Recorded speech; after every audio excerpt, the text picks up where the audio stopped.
În episodul de azi din Romontania. Fluierăm, privim de sus, privim în sus.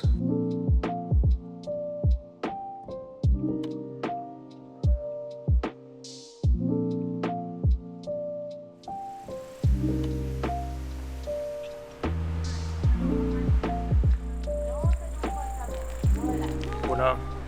Astăzi vom face ceva puțin diferit față de celelalte episoade, pentru că este, cel puțin pe hârtie, cea mai bună noapte din an pentru a fotografia Calea Lactee. Din motivul ăsta, noi suntem acum în satul Cârnic, una din principalele porți de intrare în Retezat.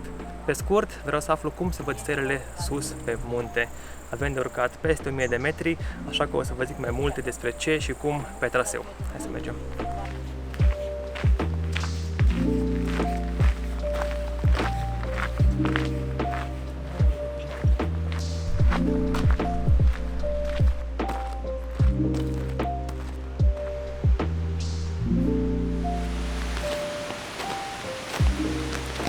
În traseul de astăzi, marcat cu dunga albastră, o să trecem mai întâi pe lângă cabana Pietrele, iar mai apoi o să ajungem în Valea Rea. Acolo este o zonă mai întinsă, cu vedere foarte bună înspre vârfurile mai înalte ale zonei Peleaga, Păpușa și Valea Rea, cred că în ordinea asta. Oricum, de acolo o să se vadă foarte mișto întreaga zonă, dar mai e mult până departe.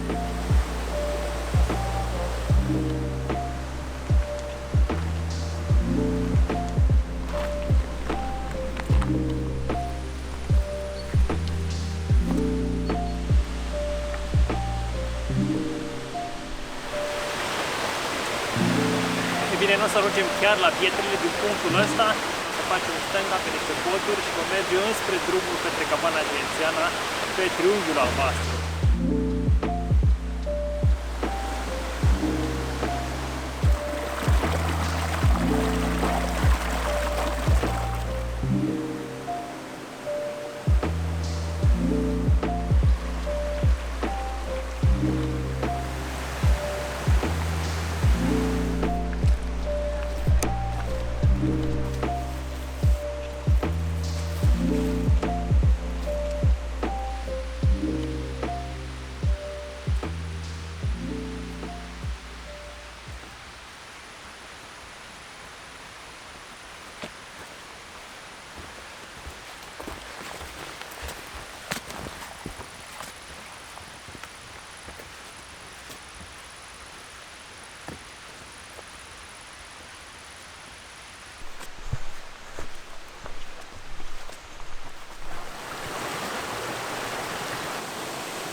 Bun, de aici schimbăm iarăși traseul.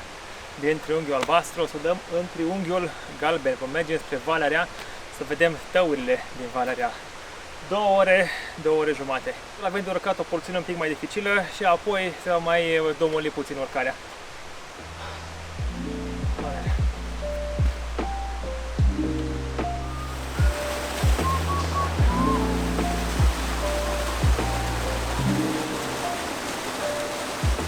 Au trecut 5 minute și am ajuns deja la începutul unei urcări teribil de abrupte prin pădure, asta din spatele meu. Sper că în 20 de minute 30 să trecem de ea și lucrurile să le devină un pic mai line. Hai să urcăm! Urcă-mă!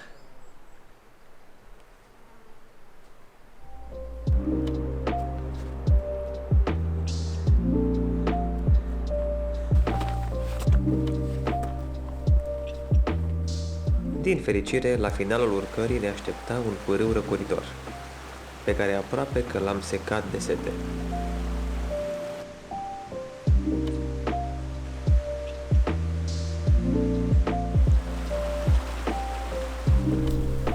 Dealul e greu, greutatea apăsătoare.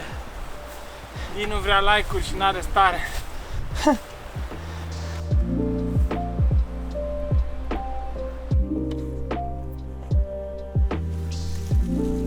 După ore bune de urcat, am lăsat pădurea în urmă și am schimbat-o cu golul alpin și cu pătura de șnepeni.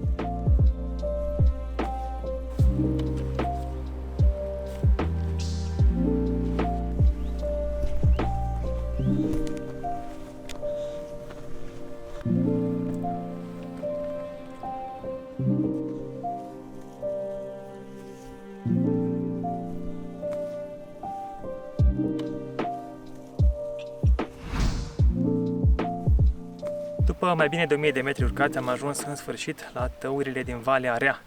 Asta este primul dintre ele, mai sunt vreo 2-3 mai la deal. E o atmosferă extrem de relaxată și liniștită aici. Nu se aude nici musca, bine, se aud țânțari, e plin de țânțari cumva astăzi. Cred că o să mai mergem încă un pic să vedem și celelalte tăuri. Cred că și ele sunt la fel de mișto ca asta.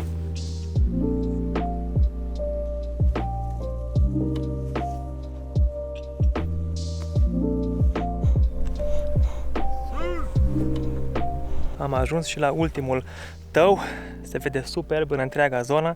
Muntele ăla de acolo din spatele meu este Păpușa, vârful Păpușa, 2508 metri, foarte mare. Iar ăla de acolo este vârful Peleaga, 2509. Acolo am urcat anul trecut, numai că de pe celălalt versant am ajuns în șa. Mi-am dat seama că se vedea șnurul ăsta, legat de șnur am un fluier ca să-mi fac semnalată prezența în caz că sunt diverse animale prin prejurimi.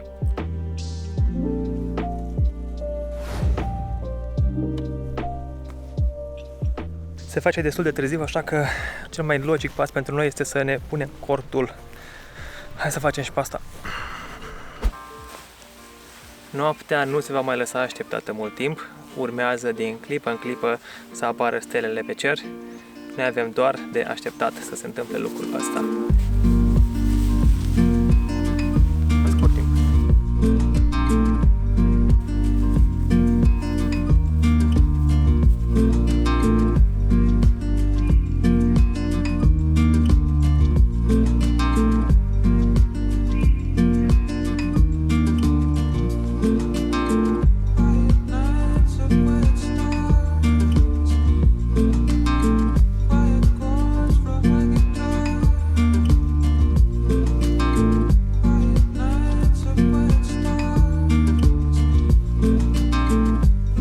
Încet, dar sigur, soarele s-a ascuns după munți, iar noaptea s-a așternut peste Valea Rea. În regulă, ultima oară când am încercat chestia asta, nu erau condițiile propice.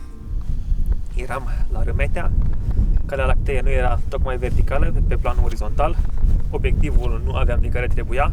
Mai mult decât atât, era și o seară în care era lună, acum nu este absolut deloc lună, iar acum sunt la și mai mare înălțime, undeva în spatele meu, deși nu se vedea absolut nimic acum, dar promit că o să se vadă, sunt colții pe legi. Fără să mai pierd vremea, pentru că s-a lăsat frigul și a început să bată vântul, o să facem câteva poze, câteva timelapse-uri, să vedem cum arată stelele văzute din Munții Retezat. Hai!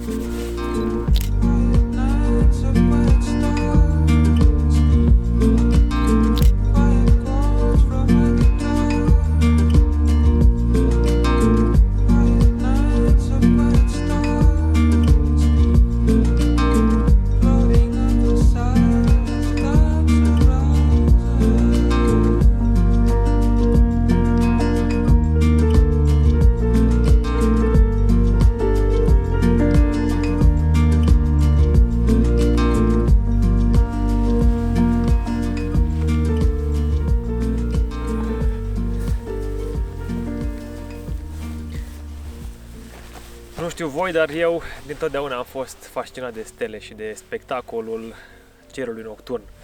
Iar ce am văzut astă noapte în Retezat a fost pentru mine apogeul experienței de genul ăsta. În orice caz, sper că v-a plăcut și vouă episodul de astăzi, așa cum mi-a plăcut mie experiența. Și nu mă rămâne decât să vă zic că până data viitoare, la revedere!